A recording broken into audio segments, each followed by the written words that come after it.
This is Science Friday. I'm John Dankosky. Well, it's been a year, hasn't it? A lot of frustration, disappointment, and heartache. But there were a few bright spots too.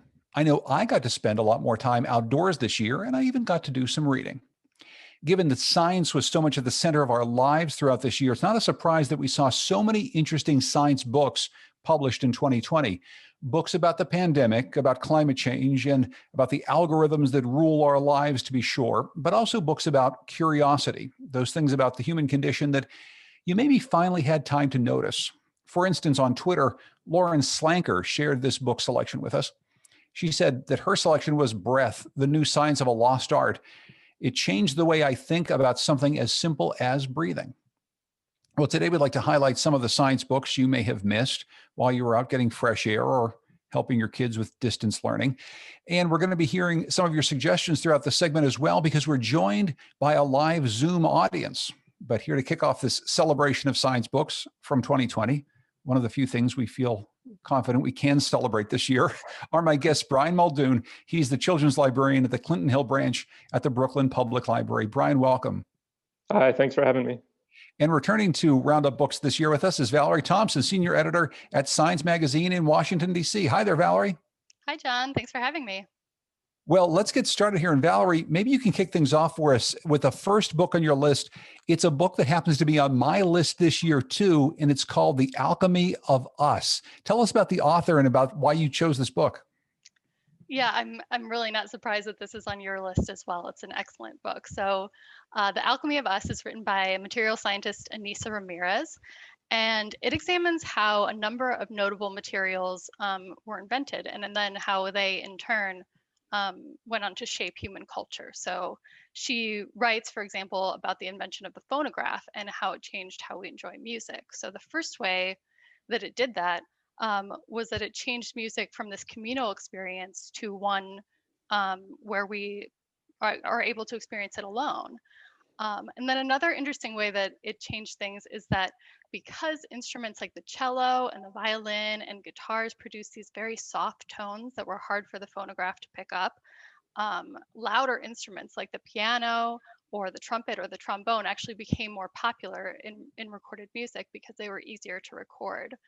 And then I think one of the coolest things about this specific example was that recorded music actually allowed for the cross-fertilization of musical cultures. So between jazz and blues and rock and roll, even as the musicians themselves were separated by race politics. It's so interesting. It's a way in which science really influences our culture. It really influences the art that we do. Brian, you're familiar with this book too, right? Yeah. I haven't read the whole thing, but I absolutely love these kinds of books where it really just kind of shows the hidden history of any number of things. Yeah, this book, Valerie's on my list in part because Anissa Ramirez is someone I know who I've worked with. She and I worked on a podcast project, and for years, she's been developing this very keen sense, I think, of how to communicate really important, clear scientific ideas to people through things like sports and music. And I think that this is something that we're seeing a lot more of, Valerie, in some of the books that are being written this year. This book by Anissa Ramirez gives you a real sense of how to unlock some of that curiosity about just things that you didn't really think about, probably, that are in your everyday life. Yeah, I think that's a really great point. I mean, like another example that she talks about in this book is photographic film. And she writes about how early photographs of Black people were often underexposed because dark skin absorbs more light than white skin, and how like Kodak actually knew that this was a problem, but they didn't reformulate their product until they started getting complaints from furniture manufacturers and confectioners who started to complain that their customers couldn't see the difference between wood species and chocolate varieties. So it's really interesting. You know, the book is packed with these really interesting anecdotes and kind of, like you said, showing the hidden world that maybe we don't think about underneath everyday objects. So Valerie, you have another book in here. It's called The Great Indoors. And just the title alone, I think a lot of people are thinking an awful lot about the great indoors, especially as weather gets colder and we're going to be stuck inside for an entire winter. So tell us about this book. Yeah, so obviously this one feels appropriate given how much time a lot of us are spending indoors right now. But the book basically encourages readers to think about whether or not the built environment is really serving your needs. And so it's focused on the behavioral implications of indoor design in a bunch of different contexts. So can we improve surgical outcomes with better designed operating rooms? Can we implement more humane design strategies in our prisons? Can we leverage technology to help elderly people stay independent for longer? Things like that. Did you have a specific smart design idea that came out of this book that really resonated with you? I would say one of the things that resonated with me about a particularly bad design, which you would not necessarily think about, would be open office floor plans. They were like the big loser in the design department. The author shows that not only did they significantly reduce in-person interactions, which is, kind of the idea of an open office floor plan, but people who work in open offices actually end up taking more sick days than employees that have their own private workspaces. So I think from a design perspective, that's something maybe we should be moving away from. I saw you nodding your head, Brian. Do you have a specific thought about the open office floor plan? Let's just say I spent a lot of time outside of the workroom at the library. Yes, indeed. But it's also interesting too, whenever there's a book that's written in a year like this that doesn't necessarily have anything to do with the things that we were experiencing, but then it just seems to be so prescient, so exactly on the nose of what we're thinking about. Valerie, open office floor plans weren't people's favorite thing, but now they're going to be outlawed, right? I mean, it's never going to be the same way that it was before. This is a book that actually hit it right on the nose, it seems. Yeah, exactly. And it's funny because, like you said, this book was obviously written in pre-pandemic times, but there are a lot of relevant applications. So, for example, she spends a whole chapter talking about microbes in our homes, and this is a time when people are really maybe leaning heavily into the antimicrobial cleaners and things, and that's something. At least from this book, we're learning kind of similar to the human body, like our homes have kind of a microbiome, and it's not necessarily all bad microbes. And so when we're cleaning them, very thoroughly with all these antimicrobial agents, we could be disrupting the good part of the microbiome. So that's just something to keep in mind, moving forward. We're talking with Valerie Thompson, a senior editor at Science Magazine in Washington, D.C., about some of the best science books of 2020. Also with us is Brian Muldoon. He's children's librarian at the Clinton Hill branch of the Brooklyn Public Library. Brian, let's get to one of the books on your list. It's one that you have a personal connection with. It's called The Apocalypse Factory. Tell us about it. Yeah, so The Apocalypse Factory by Steve Olson, who is a journalist out of Seattle with a background in science. And so what this book does is it pretty much traces the history of plutonium, its discovery at UC Berkeley, and then its mass production and use in the atomic bomb. My personal connection with it is that this book focuses on a site called Hanford, which was located in the desert region in Washington State, just kind of in the southern area, right on the Columbia River. And my grandfather actually worked at that site. He was a mechanical engineer from it.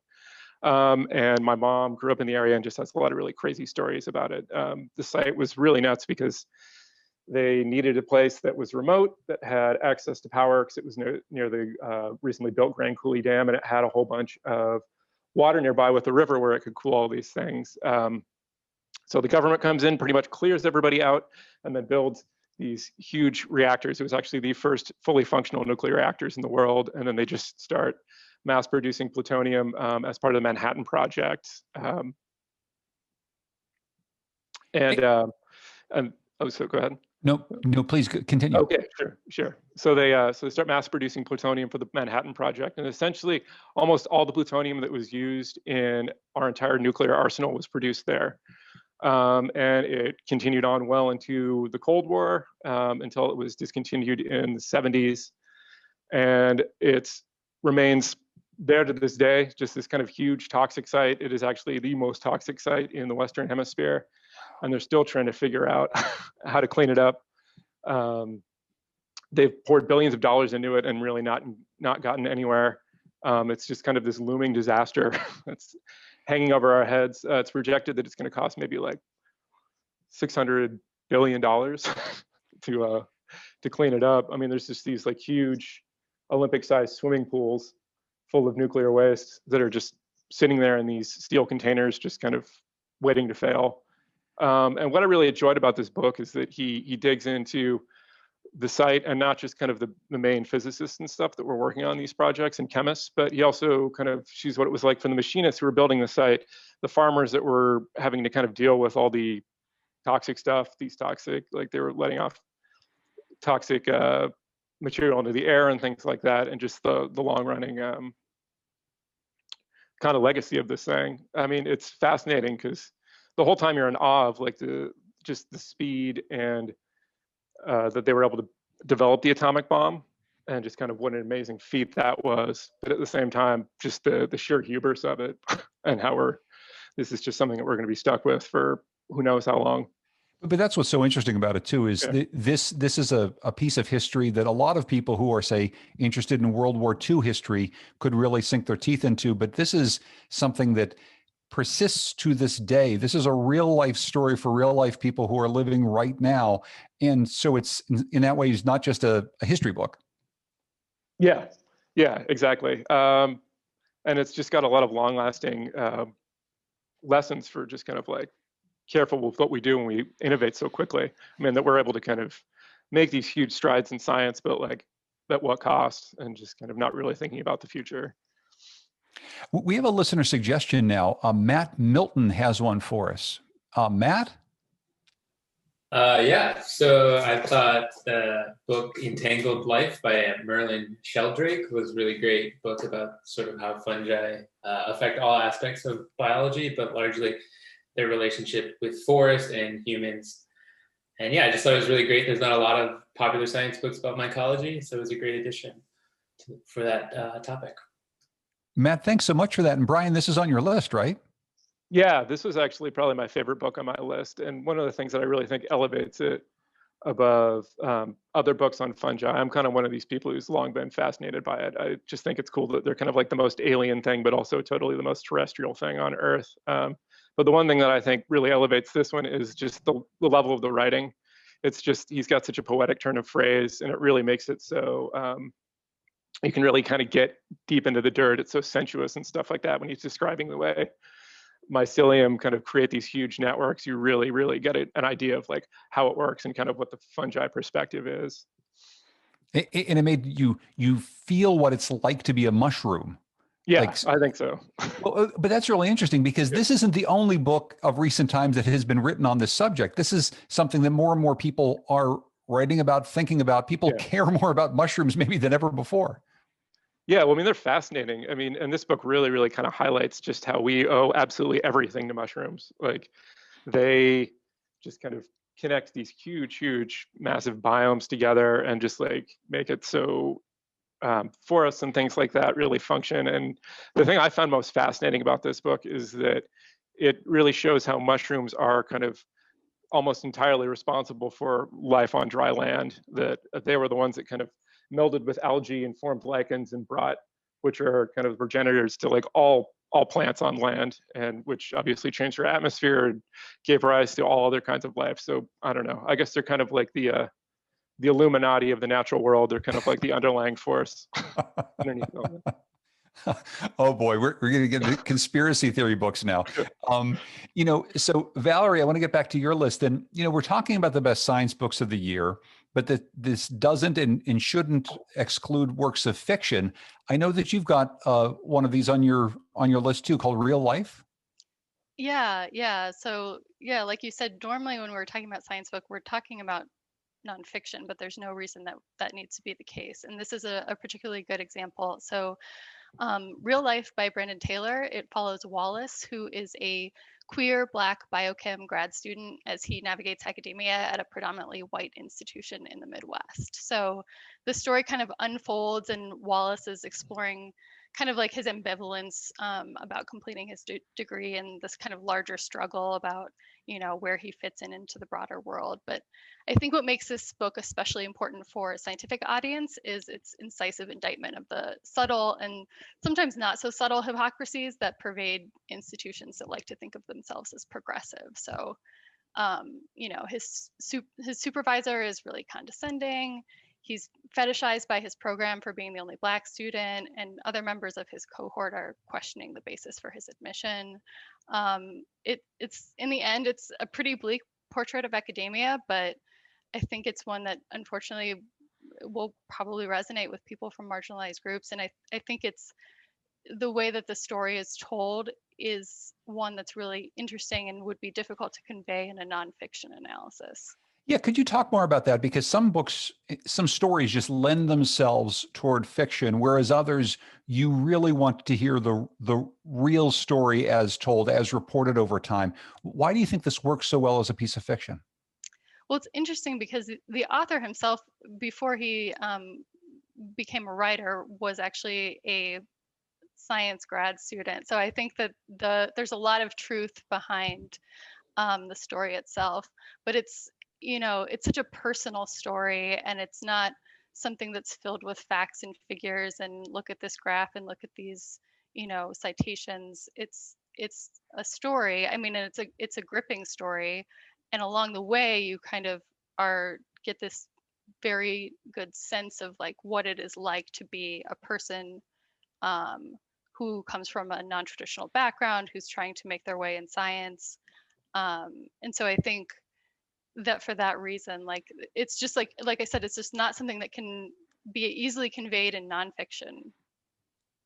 I should say, maybe this is the right place, that one of the books on my list is a book called Ledger by Jane Hirschfield. She's a poet. And I talked to her earlier in the year on Science Friday. It was just at the start of the pandemic. And this book is not a book fully about science poems, but she uses science as her sort of through line and touch point for so much. She writes about climate change. She writes about some of the looming apocalypses that we have coming. And I think much like what you were saying, sometimes poetry is the only form to get across some very big ideas that are almost too scary to talk about in real life, right? And I feel like this book, Jane Hirschfield's Ledger, is one that gets that across. I don't know, Brian, did you run across any fiction books this year? I know your list is mostly nonfiction, but do you feel a sense that that's sometimes the best way to tell the story of science?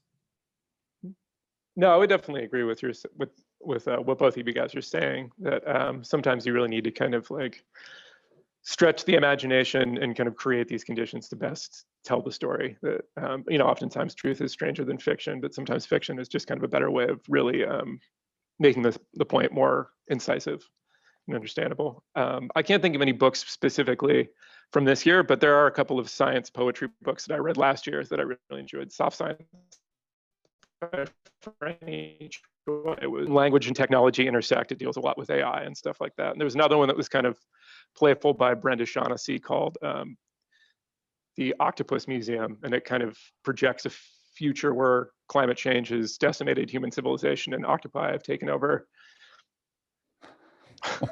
Why not? We'll give octopi just as good a chance as anyone else to take over when we're done. I do want to encourage our audience on Zoom to make some of their suggestions too, because we'd love to hear some more of yours as well as we go through Brian and Valerie's suggestion. Maybe before our break, we'll get to one more. Brian, the next book is another one we talked about on our show. It actually led to one of my favorite segments of the year that Ira Flato did, and it's called Clean, the New Science of Skin. Yeah, this one is really, really amusing. This is another one that's very, very well written. So James Hamlin, he's a staff writer for The Atlantic, and he also used to be a working physician. So he really digs into kind of the skincare industry and just the way we care for skin. And he is kind of the ultimate in practicing what he preaches, in that he has not showered in 5 years. Meaning that he rinses off, and he's he makes sure to be very clear that he still washes his hands, and he understands that that's an extremely important practice, especially in these days. But that just kind of the way we're pretty much trained in modern Western society to shower every day, really scrub down with soap and an endless array of skincare products and stuff like that is not necessarily the best thing for our skin. That when you do that, you're kind of washing away all these microbiomes all over your skin that, in a lot of ways help keep your skin healthy and help keep you healthy and things like that. And then in washing them away, it can kind of give rise to things like allergies and eczema. other stuff like that. So he goes around and he talks to dermatologists and health gurus and looks at the history of soap and the way skincare regimens have kind of been marketed to us and are more and more every year, and just kind of starts debunking those. And he doesn't necessarily say that everybody should just completely give up showering, but maybe re-examine some of your daily hygiene practices. Did you change anything after reading the book? Yeah, I wouldn't say that I changed it because of the book. They were already kind of sliding because of the pandemic, but yeah, I definitely felt vindicated by this. And that, like, yeah, I just kind of let my showering lapse. And I was starting to notice a difference in just kind of like the health of my hair and my skin. And this really kind of illuminated a lot of exactly what was going on. And it's definitely kind of made me not necessarily need to go back, though I did shower before this segment. Oh, yeah. Well, we all appreciate that. And Valerie, quickly, I mean, but this is another one of these books, right? This is research that was done for quite some time. This is a topic he's been researching forever. And it just so happens that it hits on a year in which people are thinking about washing their hands, but yeah, maybe not taking a shower every day, because what's the point? Yeah, well, honestly, I mean, I'm delighted to hear that we don't need to shower every day, because I was feeling a little bad about that, but it sounds like that's consistent with the science. So yeah, thanks very much. Well, we're talking here about the best science books of 2020 with Valerie Thompson, senior editor at Science Magazine in Washington, Brian Muldoon, children's librarian at the Clinton Hill branch at the Brooklyn Public Library. We're going to get to some more ideas on books from some of our Zoom audience as well. We do have to take a break right now, but we're going to come back right after this. This is Science Friday from WNYC Studios.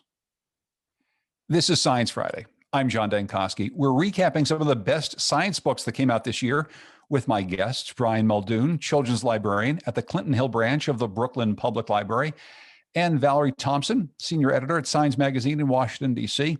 A reminder that the segment was recorded in front of a live Zoom audience. And if you want to join future Science Friday tapings, you can check out the list at our website, sciencefriday.com/events. All right, let's see. Coming back from the break, we've got a question from an audience here. We got a question from the audience. Jan Siebert has a question for us. So Jan, go ahead. Oh, thanks for taking my question. Well, my question is more not another book, but the problem of too many books. I noted down 2 more books which I've gone to order, and I can see the piles growing. So how to be more realistic when buying books, or how to find more time for reading all these great books? What a great question. I don't know, Valerie, you want to tackle that first? And I want to hear from Brian too on this, because this is a big problem for a lot of people who love books, maybe love science books. What do you do? Yeah, so for me, this is something I deal with all the time. So I run the book review section of Science Magazine, which means all of the science books that are that are going to be published in a year, I'm going to see them all and decide which one to review. And so I think my advice to you would be, let's see, be ruthless. You kind of have to, give a book a try. And if it's not doing it for you, just don't feel like you have to complete it. I think that you should be, open to things that maybe are outside of your particular area of expertise. I think that you can be really surprised and delighted that way. And yeah, I think like looking to, places like this show, or, like the Science Magazine Books blog, like, we try to recommend good books there. So I think that might be a place for you to start. Brian, how about you? Sure. Well, I mean, I've got a pretty easy solution for the doing away with too much buying of books, and that's the library. You can always just check it out and not necessarily read it. But I would try reading more than one book at a time. I usually have 2 or 3 going, and usually if one of them doesn't really do it for me, I just kind of cast it aside. Also, like, it's fine to have a huge stack of books and not get to half of them. Like, you can just not feel guilty about it. And there's so many like book previews online, and a lot of them are pretty generous with things like Google Books or or any of these websites where you can read like up to 30 pages of it. So you can always just kind of like skim a chapter or something like that on one of the previews before you actually buy the book or check it out and see if it's going to be something you're actually going to want to read the rest of. But it sounds like neither one of you are completionists. Like you've got to finish a book if you start it. No way. No, you just don't have enough time for all that, right? Yeah, I don't. Yeah, there's just not enough time. No one has enough time for that, you know? Same thing, Brian? I usually read most books all the way through, but you know, I'm not afraid to just kind of cast one aside if I'm really not into it or if it's not the right time to read it. Well, it's a great question, and I'm glad you sent it in. So, Brian, let's go to your next book. It technically came out in 2019, but the themes that it discusses were pretty important this year in 2020. Tell us about Race After Technology, Abolitionist Tools for the New Jim Code. Yeah, so this is by Ruha Benjamin, who's actually a sociologist at Princeton. And what this book looks at is just kind of the way technology is encoded with a lot of our cultural biases and stuff like that in its development. So especially things like digital technology, which the tech industry likes to kind of tout everything as being neutral or even benevolent. But she really kind of says when you scratch below the surface, you can see that that's not quite true. That just because there's so much bias inherent in our culture, it's going to seep in whether people are trying to imbue the technology with it or not. She looks at everything from like automatic hand soap dispensers, which are calibrated to lighter skin. So people with darker shades of skin, it's just not going to react to them. And then kind of goes up into how algorithms are used to weed out applicants for jobs. And a lot of times it'll use things like name or address to kind of suss out their ethnicity. And the same thing is often used for algorithms that are used in determining whether somebody's going to be eligible for parole or where police should patrol and things like that. So this book really, really digs into a lot of that kind of stuff. And one of the things that I found most interesting is that she even posits that race itself is a technology, that it's a tool that we use as a society to stratify and kind of codify some of these social inequalities, and just that it's something we don't necessarily need to use in such a malevolent way, that tech, like race, like algorithms and things like that, are really only as good as what we imbue in them. And so she really uses this tech, or excuse me, sorry. She offers a lot of solutions to these problems, saying that we can take these things, because technology is just a tool, and we can kind of flip the script on it. And we can use things like social media to help organize anti-racist protests and things like that, like something you're seeing with the Black Lives Matter movement a lot, that you can develop apps that help you immediately contribute to like a bail fund or something like that, that will immediately kind of help people in need directly and combat a lot of the just kind of born in racism. And one thing I should plug is that this book was actually given the Brooklyn Public Library's Literary Prize for Nonfiction this year. Nice. Oh, very good. And I know that, Valerie, you have a book that's in a similar theme, Predict and Surveil. Yeah, it's definitely adjacent to this topic. So Predict and Surveil is by sociologist Sarah Brain, and it comes at a time when we're talking a lot about the role of policing and what we want it to look like in the future. And so this book is focused on a factor that's set to play a larger and larger role moving forward, which is big data. So Sarah Brain, what she does is she went to spend 5 years interviewing folks at the LAPD, which is one of the most tech-savvy departments in America. And she talks to everyone. She talks to beat cops, she talks to supervisors, she talks to civilian employees, and she uses these interviews to kind of create a portrait of how people in the LAPD are using and thinking about data.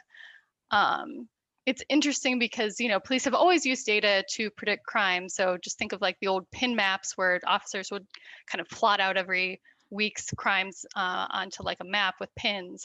But the difference today is that the data that they employ and the platforms they use to mine it often come from private firms. So this kind of raises a lot of questions about possible privacy infringement and about what sort of biases might be baked into the proprietary algorithms that are used to mine the data. So again, very, very relevant to the last book as well. Very relevant and very relevant to 2020. Let's get to one more listener pick here. Barbara Haven is with us. Hi, Barbara.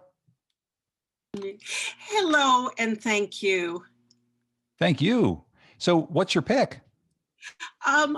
Earlier this year, I read The Angel and the Assassin by, on Twitter, she's Donna Jack Knack, but it's Jackson Nakazawa.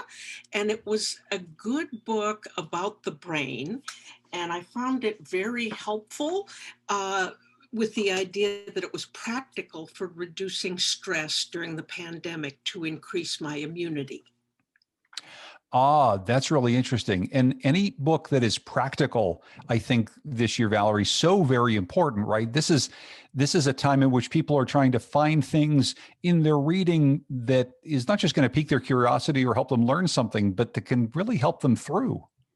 Yeah, I think that's a great point. I mean, for me, I'm actually like more into the escapist, like I don't want to read anything that has to do with the pandemic, but I totally understand the inclination definitely to look for resources to kind of help get through this, and I think that there are a lot of those in the scientific literature, so that's a great suggestion.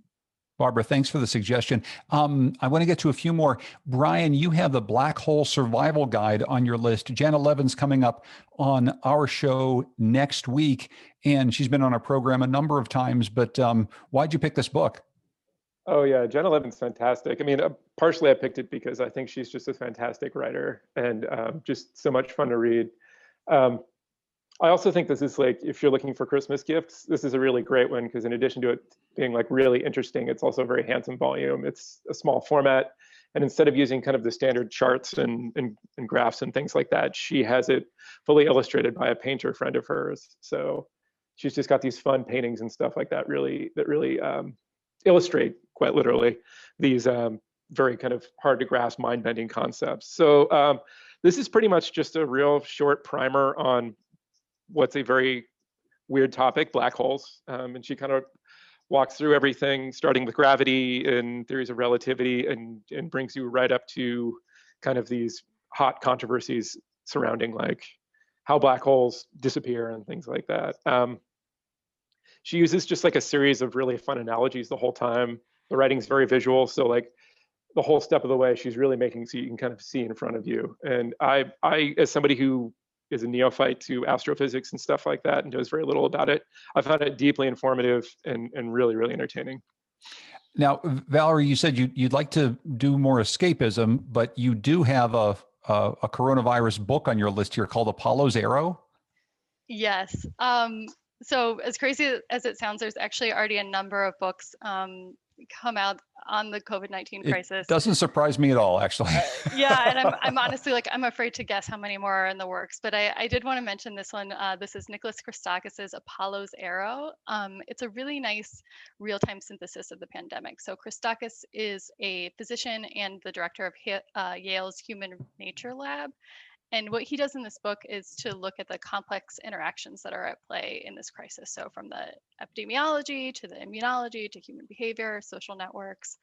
I think if you're someone who's been kind of like drinking from the fire hose since March, like I'm sure we all have, I don't know that you'll necessarily learn something new, but I think what was nice about it for me is that, like I said, every day there's just an insane amount of new information to kind of digest. And this book kind of takes what we know to be true at this moment and kind of dissects it and puts it in a historical context and things like that. So it's kind of a nice, if you're not sick of reading about the coronavirus already, it's a good one. Yeah, and again, we might be sick of reading about the coronavirus, but these are books that are probably going to be good to have on our shelves in a couple of years when we forget exactly what it's like and we want to go back and read. Before we go, we got a couple of good suggestions here from listener Audrey Morosky, who says, here are two science books from 2020 that are on my list, but I haven't read them yet. Camilla Pang's Explaining Humans, which won the 2020 Royal Society Book Prize, and Bill Bryson's The Body. You can keep the suggestions coming in, of course, and you can get them to us on Twitter and so many other ways. I want to thank our guests, Brian Muldoon, the children's librarian at the Clinton Hill branch of the Brooklyn Public Library, and Valerie Thompson, senior editor at Science Magazine in Washington, D.C. Thank you both so much for sharing some of your best books of 2020 with us. I really appreciate it. Yeah, it was a pleasure. Yeah, thanks so much for having me.